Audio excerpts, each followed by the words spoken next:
di jantung istana setan besar Gairak, Aula Jurang. Di dalam aula luas ini, yang membanggakan kemegahan terbesar di bumi, sekelompok pria dan wanita telah berkumpul. Mereka adalah tokoh-tokoh kuat dari seluruh benua yang melampaui jenis kelamin dan usia. Ada pria setengah baya berotot dengan tubuh baja yang tidak pernah patah, Teslon, sang raja bela diri, pendekar pedang terkuat di benua itu. Sirus, sang bintang pedang, yang bahkan dapat membelah jiwa dengan satu tebasan pedangnya. Elin, gadis suci dewa tertinggi Seiya, pemilik kekuatan ilahi tak terbatas. Jade Arclight, sang penyihir cahaya agung yang diberkati dengan mana.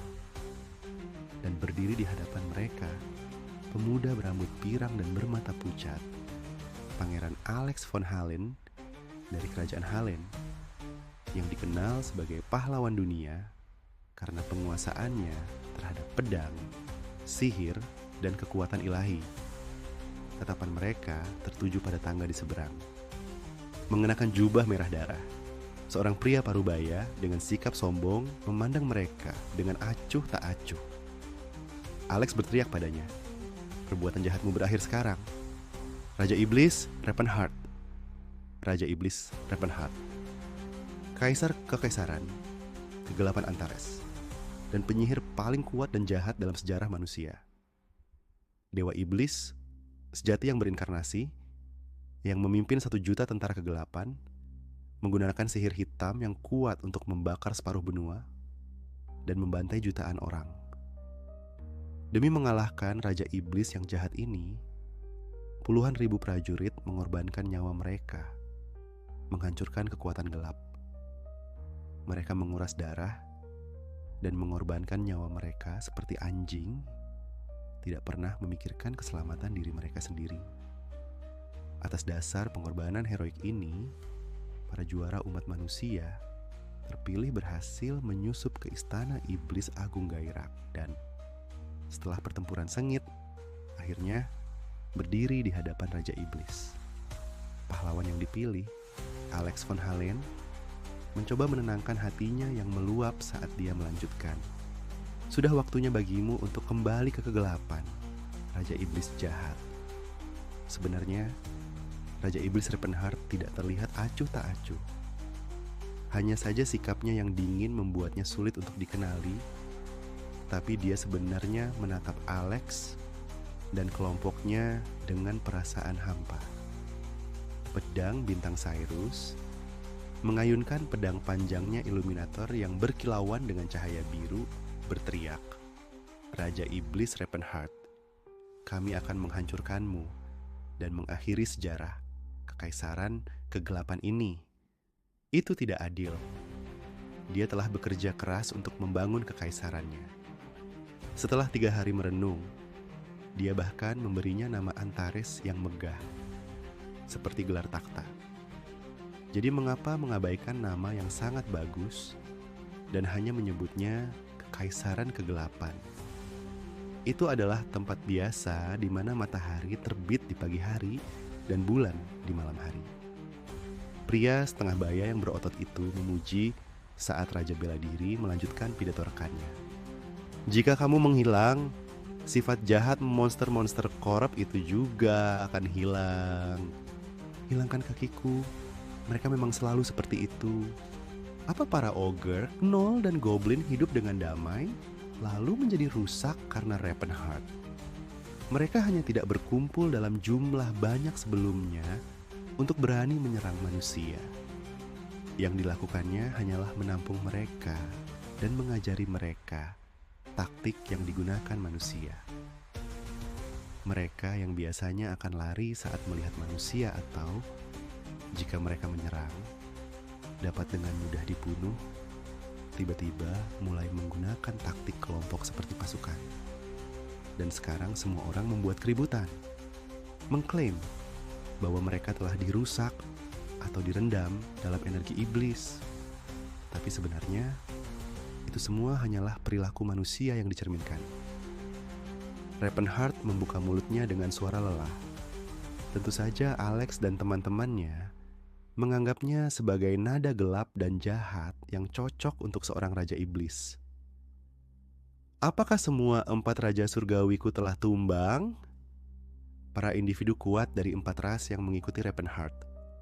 Para bawahan berharga yang setia dan telah mempercayainya sejak lama. Dia mengkhawatirkan kesejahteraan mereka. Pedang Saint Cyrus dengan bangga mengangkat pedangnya dan menjawab, "Ya, ork kotor itu tidak sebanding dengan pedangku." Ravenheart mendesah. Teringat Tacit, prajurit ork pemberani dengan kebanggaan bela diri yang tinggi.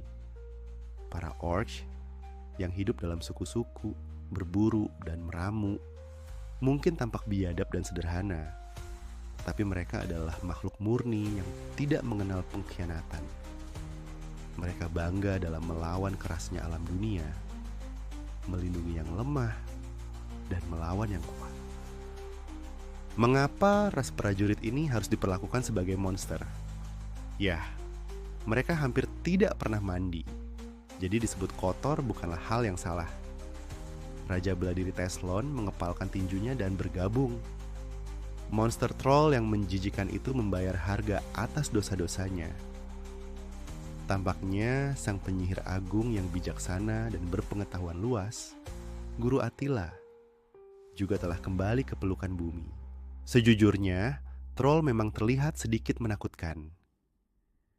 Dengan kulit biru yang menonjol dan gigi yang menonjol seperti taring, bahkan Ravenheart akan terkejut jika dia bertemu Attila di malam yang gelap. Jadi itu bisa dimengerti. Namun, menyebut mereka monster yang mengerikan adalah keterlaluan. Troll hidup jauh di pegunungan dengan kepercayaan perdukunan. Hidup dengan apa yang diberikan alam, memurnikan jiwa mereka. Alih-alih memiliki barang-barang material, mereka mungkin tampak primitif, tapi memiliki budaya spiritual yang maju. Tidak ada alasan bagi mereka untuk disebut monster. Saint Elin membuka mulutnya pelan-pelan. Kurcaci jahat yang pernah melayani dewa kegelapan juga telah kembali ke jalur yang benar. Imam besar Alford, Makelin, nampaknya juga telah meninggal. Ravenheart mendecak lidahnya. Dia tidak ingat kapan dewa ras, Kurcaci, Alford berubah menjadi dewa kegelapan yang jahat. Sungguh arogan, menganggap semua kecuali dewa utama Seiya yang melindungi manusia, dan ke-12 dewa sebagai makhluk jahat.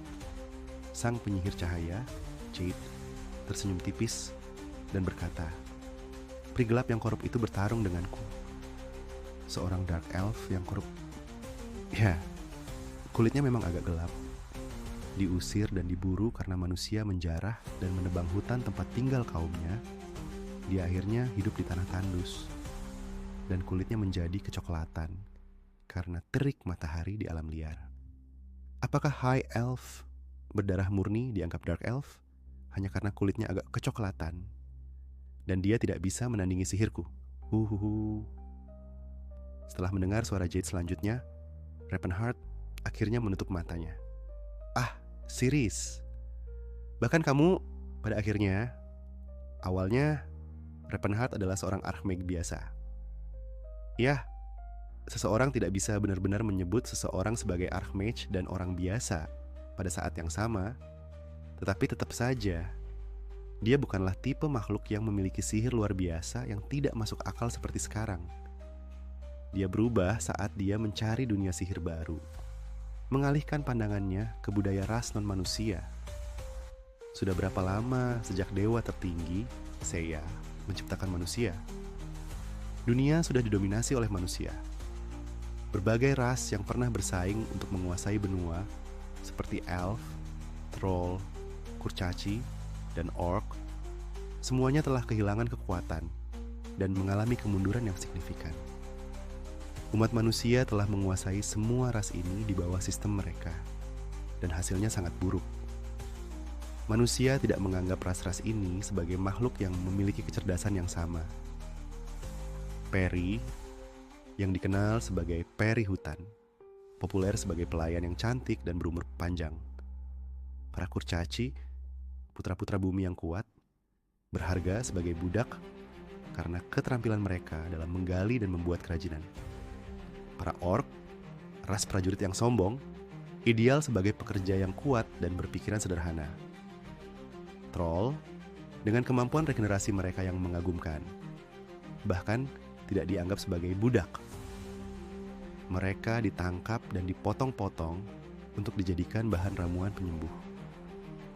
Betapa terkejutnya Ravenheart saat menyadari bahwa rahasia besar tersembunyi dalam budaya terlupakan dari ras yang diperbudak ini, yang semuanya telah kehilangan harga diri dan martabat. Ia segera menelusuri jejak kuno ras-ras ini. Untungnya, tidak semua ras non-manusia telah menjadi budak manusia. Ada beberapa ras yang berkumpul di wilayah yang belum dijelajahi dan belum tersentuh manusia, yang mati-matian melestarikan budaya mereka.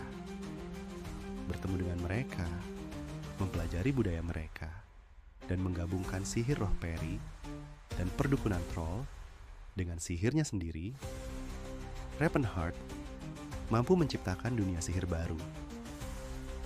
Ia menjadi penyihir pertama dalam sejarah yang menggunakan sihir lingkaran ke-10.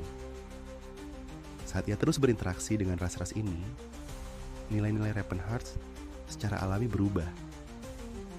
Makhluk-makhluk ini tidak lagi sekadar budak baginya. Akibatnya, ia tidak bisa berdiam diri dan menyaksikan kenyataan mengerikan yang merajalela dalam masyarakat manusia. Jadi, dia memanfaatkan setiap kesempatan untuk menyelamatkan non-manusia yang diperbudak, dengan tekun mengatur cara agar mereka bisa hidup. Seiring berjalannya waktu, desa-desa non-manusia yang tersembunyi tumbuh hingga ukuran yang tidak dapat lagi menipu mata manusia. Raja-raja dan bangsawan manusia segera menginginkan mereka ketika mereka yang dulunya diperbudak berani membangun desa mereka sendiri. Mereka mengacungkan pedang dan tombak, memimpin para kesatria mereka untuk menyerang. Setelah diserang, serangan balik adalah hal yang wajar. Sihir Ravenheart yang kuat, yang sekarang berada di luar akal sehat, dapat meluluhlantakkan pasukan dan tembok. Para penyerbu itu musnah sepenuhnya. Dia tidak merasa bersalah. Itu adalah tindakan membela diri. Tidak ada alasan untuk bersimpati kepada mereka.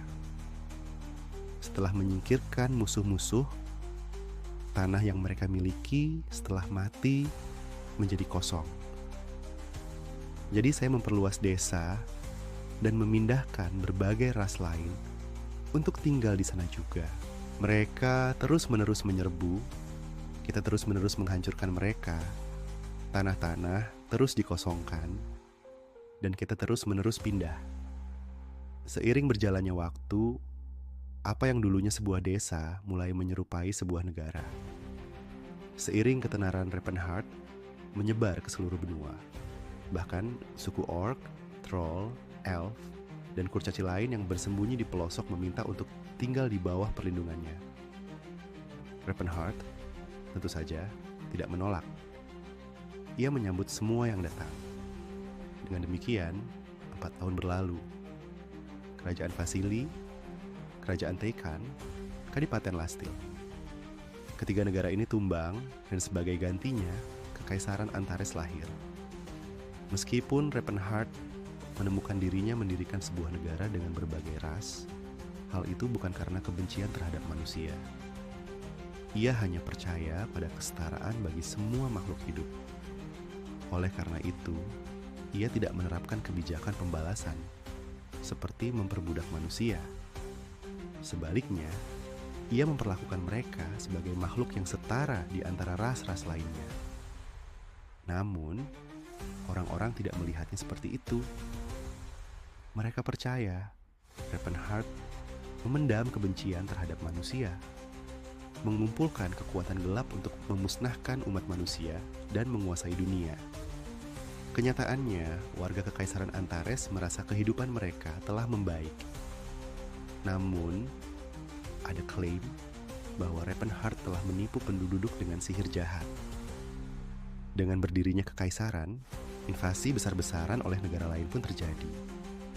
Awalnya hanya ada satu negara. Kemudian 2 negara bersekutu melawannya. Akhirnya koalisi 3 negara menyerang. Setiap kali Ravenheart mengusir para penyerbu dengan sihir yang kuat. Seiring dengan bertambahnya pasukan manusia, begitu pula tantangan untuk melawan mereka.